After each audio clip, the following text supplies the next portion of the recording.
Garth Ennis and Liam Sharp head to the dark streets of Gotham City as Batman is put on the trail of a vicious and sadistic murderer who was targeting his greatest villains, leaving a trail of bodies and body parts for the Dark Knight to pick through to determine who or what did this.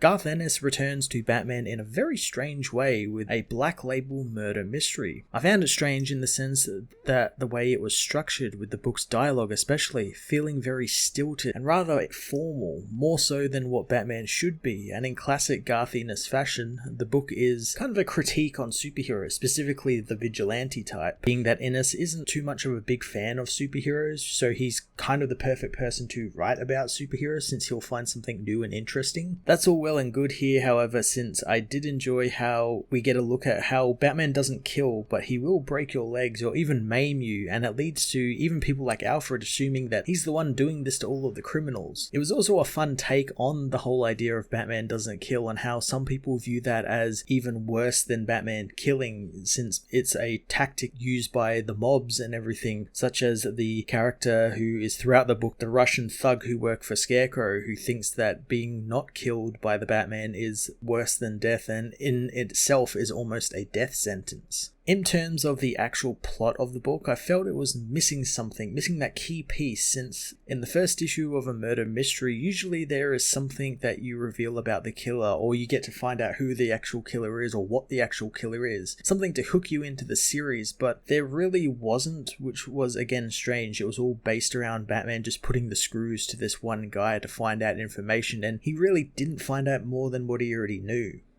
One of my favourite artists in the comic industry, Liam Sharp, joins the book as artist and takes over from the late great Steve Dillon, who was actually scheduled to do this book before his untimely death in 2016. Sharp's work fits the premise of the book almost perfectly as Dillon's would have, and even more so, he seems to tribute Dillon's work really well in places with some really ugly and grotesque looking designs, and how Dillon had this real knack for creating really disgusting looking characters that you just couldn't help but look at, and Sharp does that all over this book, and it looks fantastic. Batman Reptilian Issue 1 was a strange first installment to Batman's new murder mystery, filled with rather formal than usual dialogue that made the issue feel rather stilted, along with really rather strange turns in the story, but nothing that doesn't warn me off the book altogether. If anything, it intrigues me more, especially thanks to Sharp's utterly masterful artwork. I'm going to give this issue a 7 out of 10.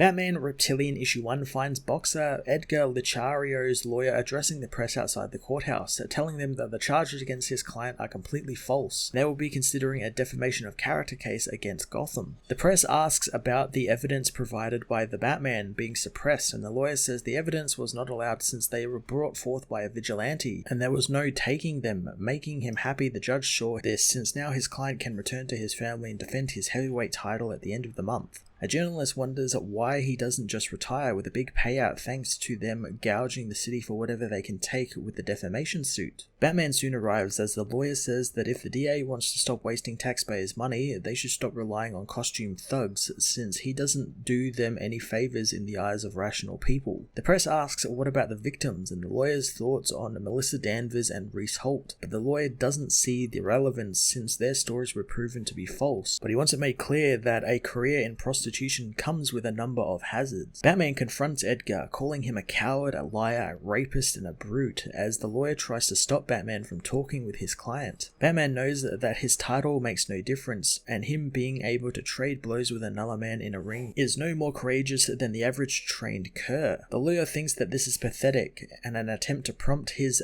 client into violence, as Batman continues, saying that he turned his strength on two women, not even a quarter of the man's size, for his sick gratification, and then he turned his wealth on them, harassing them with his lawyer's minions until their stories fell apart. Batman calls the world champion a coward coward again as the lawyer calls for the police to take Batman away as the hero grabs Edgar, saying that the man knows he's a coward, wanting him to remember it the next time he looks in the mirror at himself or when he's making love to his wife. Edgar takes a swing at Batman as the hero knows that all the people know he's a coward as well. Batman dodges the blow, taking him down in self-defense, as later at the Batcave, Bruce knows that Edgar's wife will be stupid enough to stand at his side, and maybe even push him in his new wheelchair. Alfred thinks the whole ordeal was a little too public, but Bruce wonders what he should have done, since keeping the scum guessing is the best option. Soon Bruce comes across a 911 call from 30 minutes ago asking for paramedics and the police since Scarecrow and Mad Hatter have been found gutted, yet still alive. Bruce tells Alfred 6 others were found with them along with a bunch of automatic weapons and explosives, with 2 dead and the rest injured, with one of the bodies inserted into the other's chest cavity. He says that Hatter needed a tracheotomy as he suits up, heading for the Batmobile, where he tells Alfred that the villains were no doubt planning something and were interrupted. Alfred hopes he hasn't forgotten about the underprivileged kids, making a joke about how he'll have to handle it himself as well as the fumigation afterwards. Out in Gotham, Batman tracks down Konstantin Volkov, telling a local bartender not to pretend he doesn't know where the man is. The bartender says that he doesn't know, but Batman knows that someone there does, as one of the rowdy bar patrons gets upset with the hero commenting about the place being cheap. Batman throws a batarang at him, hitting him in the chair between the legs, as he asks for the batarang back, but he wants it rinsed off first. He tells the Russian to call Volkov and tell him to be on the roof of the building in an hour, wanting them to tell him who he is expecting.